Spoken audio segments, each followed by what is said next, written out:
Hi, this is Sean D'Souza, and you're listening to the 3-Month Vacation Podcast. This podcast isn't some magic trick about how to work less. Instead, it's about how to really enjoy the work that you do and to enjoy your vacation time.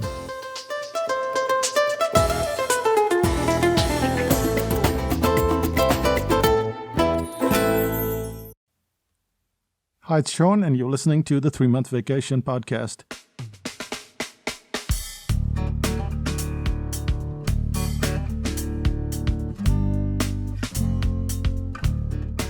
If you've been listening to this in sequence, you know that this is the second part of the feedback series, and it's the secret to getting clients to come back repeatedly.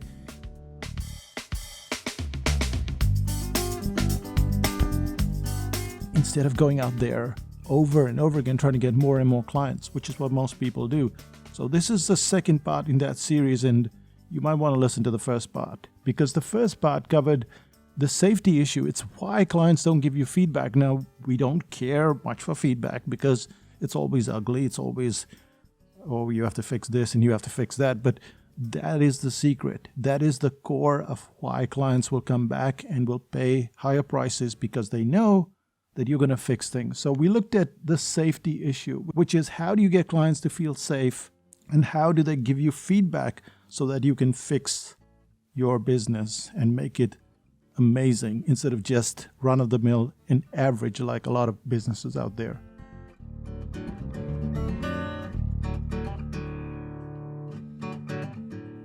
The second thing we looked at was this factor of implementation. Clients don't just want to give you feedback, they want to give you the feedback so you can implement it. What are the steps that you need to take? Again, this was all covered in the last episode. This is just a little recap as we head to the third part, which is the specifics of feedback. And this is very important because if you're not clear about how the clients should give you feedback, then they just act like you do at a restaurant. When someone says, "How's the meal?" you say, "Fine." Let's find out what we've been doing wrong. Let's get on this trip, which is the third part of the episode on feedback. I used to go to a networking group when I first moved to Auckland, after I got my driving license, of course. And on Fridays, with the sun just coming up in the distance, every member of the group would stand up and ask for referrals. However, just a few of them would get any referrals.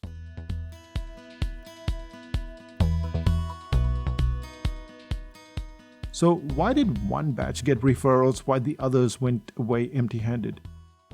You could say that a set of people had a product or service that was easy to refer or less of a specialty. Yet, when you examined the facts, it had nothing to do with the profession and depended on the specifics of the comment made by the member. Which of these statements would get you to focus at 7 a.m. at a networking meeting? "I'd like a referral for my marketing service. We do workshops." And the second statement is, "I'd like it very much if you could refer me to an HR director in a multinational in Auckland." They're seemingly the same question, aren't they? The person standing up and asking for the referral may want to host workshops for companies. But the second statement, it was so precise. It forced you to think about whether you knew an HR director, and secondly, if they were part of a multinational group.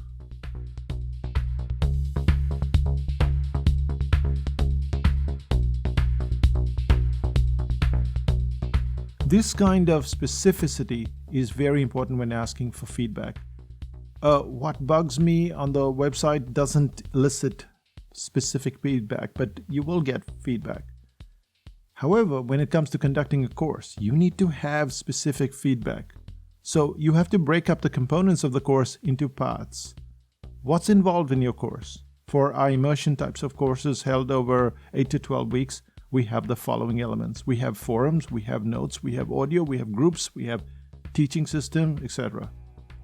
So every component of the course needs to be isolated so that the clients know that you're not just trying to be nice, that you really want feedback, that you want detailed feedback. So on our courses, we have feedback right at the end of the course, after the course is finished. You would think that clients wouldn't come back to do an extra assignment, would you? And you'd be wrong. If you've helped them through the entire course, you find that they're more than eager to give you a testimonial. And we get 1,500-word testimonials from every client. And then the feedback, which is 1,500 words as well.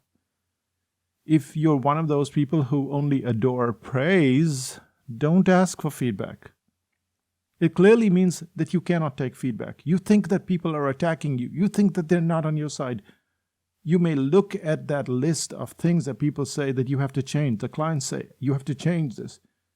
And you think, well, I'm not going to do this. You think, well, it's a good action list, but you're not going to feel very good about doing all this stuff, making all these changes. And you'd be right and you'd be wrong.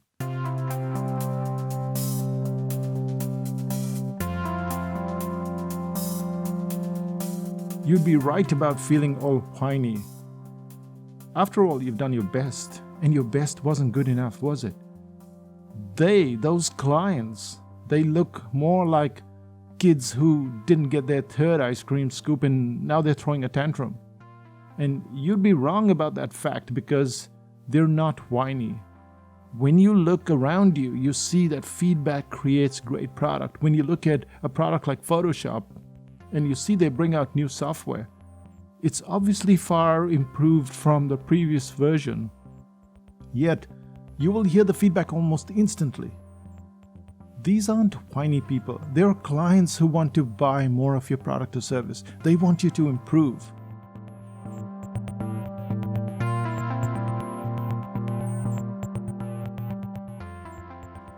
When I complain to the barista about the coffee being not quite as hot as it should be, I'm not whiny. What I'm saying is, I want your business to thrive. I want a great coffee every day. I want to pay for this every day. Don't mess it up because I want to give you my money. But if my barista asks me, how's the coffee? Well, he's going to get some pathetic stock statement like, oh, it's good. If he asks me about the temperature, if he asks me about the acidity, if he asks me about the milkiness, well, now I have something to focus on, something I might not be in a position to answer right away, but that I can focus on and answer in the weeks or months to come.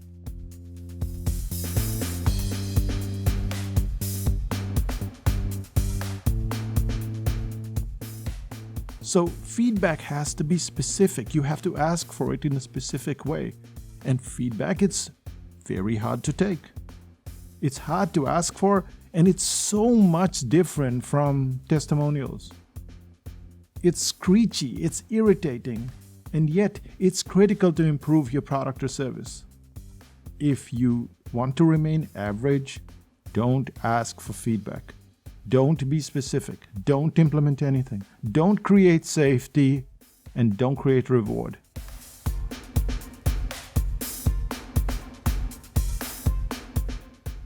And it's not like your business will go up in flames. There are hundreds or thousands of businesses that do just fine being average.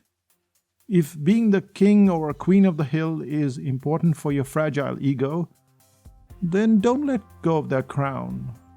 Don't let go of that scepter. But if you truly want to become great, then you have no option but to ask for feedback in a structured way.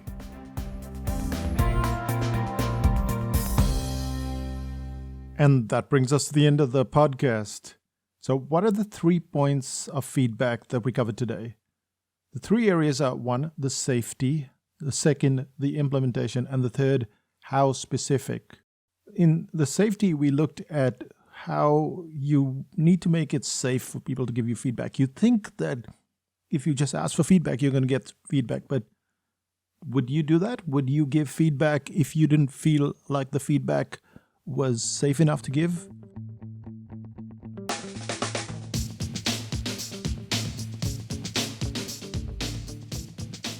So that's the first factor, and people don't consider this when they're asking for feedback. The client needs to feel safe. They need to feel like their feedback is going to be valued. And one of the ways to do that is to create a reward. Now, when you think of reward, you think, well, I have to give them something. And often the feedback is not meant for clients to get any kind of gift.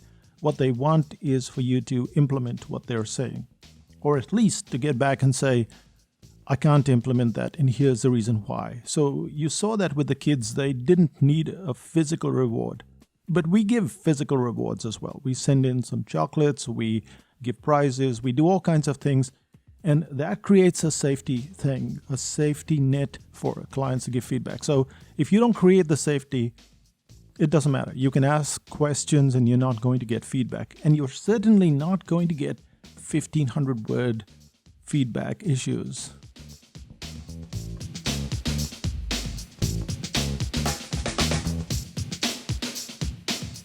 And brutal as they are, it helps you to improve your business, your product, your service.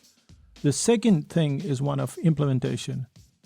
Now, implementation means that you have to get back to the client and let them know, I am going to fix this, and when I'm going to fix this. And when you fix it, you let them know that you fixed it. And if you can't fix it, then you tell them why you can't fix it. But if there is no action plan, like when we did the article writing course last year and all the years before that, if I didn't have an action plan in place, what are the chances that people would continue to give feedback?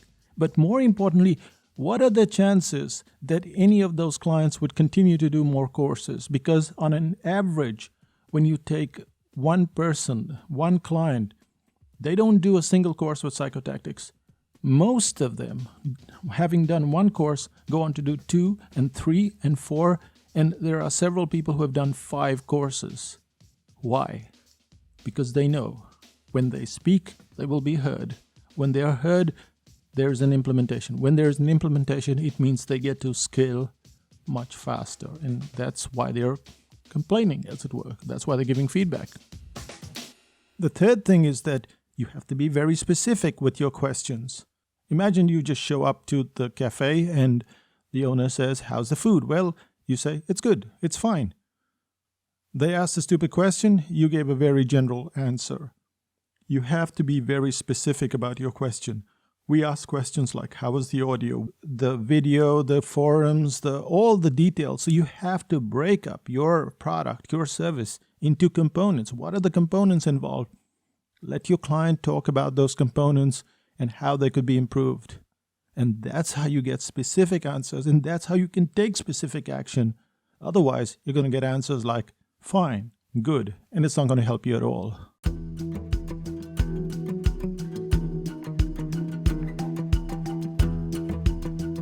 So what's the one thing that you can do today? A simple post similar to Ask Sean on your membership site or a course would help. What Bugs Me would help on the website.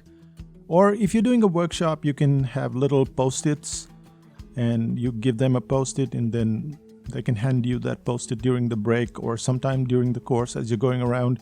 And what you're doing now is getting this ongoing feedback. You're not waiting for the end. And that's critical. You're not waiting for a course to end. You can have feedback at the end, but ongoing feedback enables you to make these changes while a course is on, while a product is being created, while something is in progress. And that kind of feedback is invaluable.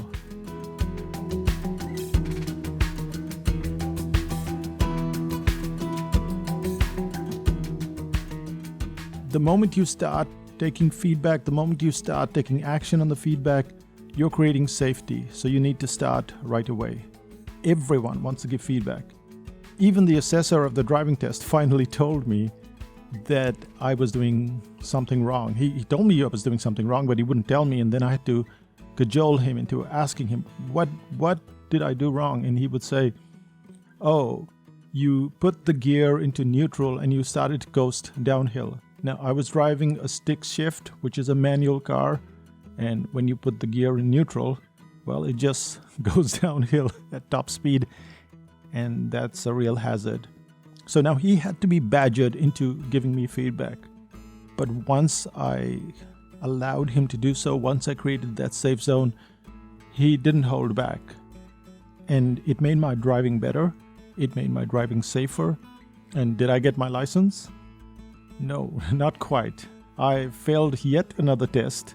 I got feedback and I had to fix that mistake before I was ready.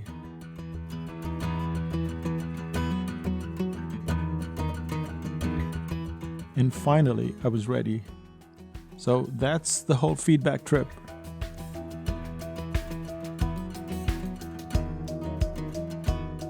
Now, before we end today's podcast, I did mention that I was going to talk about the guy, the website guy.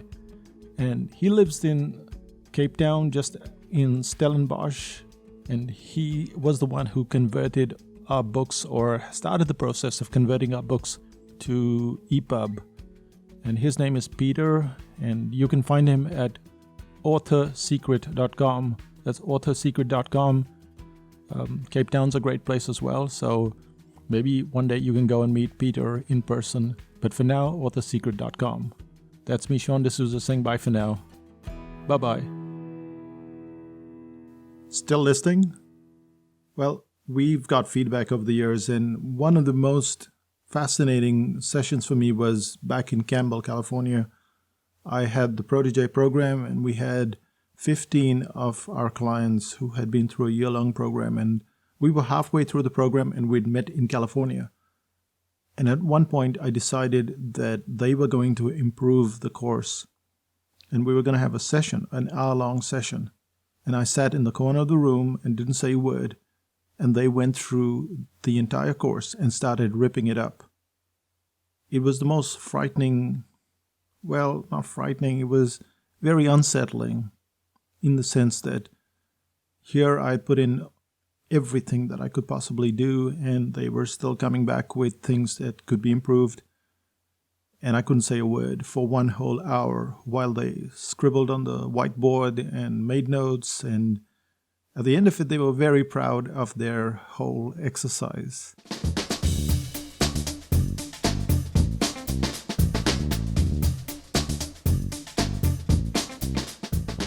And I was quite rattled, but it took me a whole 24 hours to get over it, and at least a few margaritas that night. And this is how feedback works. And feedback's not always bad. Sometimes you get really good feedback when people talk about how they're using their stuff. In one case, a client wrote in to say that there was a problem with our payment system. And so we checked, and she said, no, you don't understand. I'm not getting charged for my stuff. So she had bought an entire course, and she'd paid $2,000 or $3,000 for it, and she hadn't been billed. And Renuka went in and checked the system, and apparently there was a little tick box that had to be ticked, and that said that you have shipped all the products across. And we didn't know about this tick box until the client came back, and then we realized that there were 10 or 15 products that hadn't been ticked. So this client saved us, or got us, earned us another $20,000, $30,000.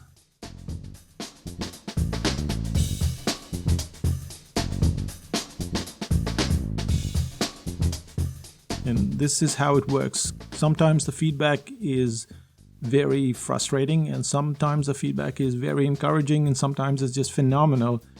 But the point is that feedback is feedback, and it's not testimonial, and that's the most important thing. And it's been amazing for us, very frustrating at times. But if you have feedback, find the music too loud, you want to make some changes, you want to do something, email me at sean@psychotactics.com. I'm also on Twitter at Sean D'Souza, and on Facebook at Sean D'Souza. Bye for now.